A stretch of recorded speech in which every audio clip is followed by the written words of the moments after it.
At the stroke of the midnight hour, when the world sleeps, India will awake to life and freedom. हमें आज़ाद हुए लगभग 75 साल हो गए हैं, बट ये साले फिरंगी कुछ ऐसा करके गए हैं कि मुझे आज भी लगता है कि हम उन्हीं लोगों के गुलाम हैं। आई नो कुछ लोग बोलेंगे कि मैं बिना हाथ पैरों की बात कर रहा हूँ, बट आई कैन गारंटी हूँ कि मेरे 3 पॉइंट सुनने के बाद आपको भी ऐसा ही लगेगा। एंड सेकंड पॉइंट तो इतना लेजिट और जोरदार है वो सीधा आपके दिल पे लगेगा।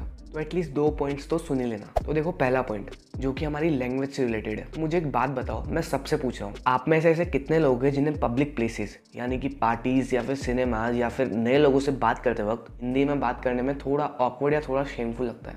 आई नो मोस्ट लोगों को लगता है एंड इवन मुझे भी लगता है। चलो छोड़ो, मुझे एक और चीज़ बताओ, आप में से कितने लोगों ने ऐसे स्कूल्स देखे हैं या ऐसे स्कूल्स में पढ़े हुए हैं जहाँ पर हिंदी बोलने पर फाइन देना पड़ता है, यानी कि हिंदी बोलना लिटरली बैन है?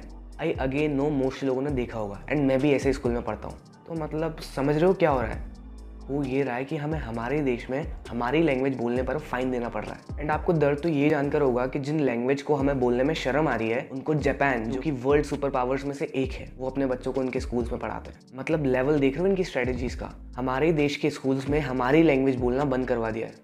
हमारे ही लोगों में ऐसी साइकोलॉजी क्रिएट करवा दी है कि हमें हमारी भाषा बोलने में शर्म आती है। वाह यार, हेड्स ऑफ। चलो पॉइंट 2 पर आते हैं, जो कि आपके दिल को लगने वाला है। लेकिन इसका मतलब ये नहीं है कि पॉइंट 3 बेकार है, इवन वो तो सबसे ज़्यादा इंपॉर्टेंट है। पर पहले पॉइंट 2 की बात करते हैं, it is something related to science. तो मैं वापस सबसे पूछता हूँ, आपके हिसाब से एटम की डिस्कवरी किसने करी थी? अब साइंस स्ट्रीम वाले लोग फटाफट से जॉन डाल्टन का नाम ले लेंगे, बिकॉज उन्हें यही पढ़ाया गया है। This is not reality. John Dalton के पैदा होने के 2600 साल पहले गुजरात के महान ऋषि कनड़ ने एटम यानी कि कण की खोज करी थी। एंड इवन उन्होंने एक बुक भी लिखी थी जिसका नाम वैशेनिक दर्शन था, जिसमें उन्होंने उनकी सारी ऑब्जर्वेशंस लिखी थी।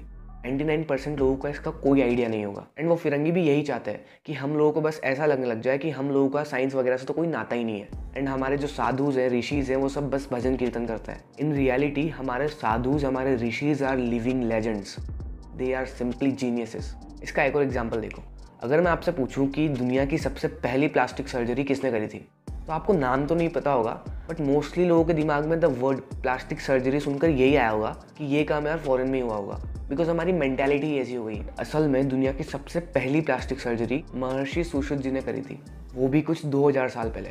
हम अगेन शो कि ना के बराबर लोगों को इसके बारे में पता होगा, because we are brain washed.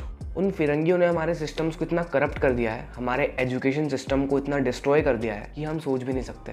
And ऐसा क्यों किया? क्योंकि उन्हें पता था यार कि अगर इस देश पर राज करना है ना, तो इस देश के ग्रेट एजुकेशन सिस्टम, जो कि एंशिएंट गुरुकुल सिस्टम था, उसे डिस्ट्रॉय करना चाहिए। And they did it very well. And sadly आज़ादी के इतने टाइम बाद भी हालात वैसे ही हैं। हमें हमारा ग्रेट कल्चर ओल्ड फैशन लगने लगा है। एंड इसी से हमारा पॉइंट नंबर 3 स्टार्ट होता है। आजकल हमारी पार्टीज़ में वेस्टर्न ड्रेस कंपलसरी हो चुकी है, इसके बिना आपको एंट्री नहीं मिलेगी।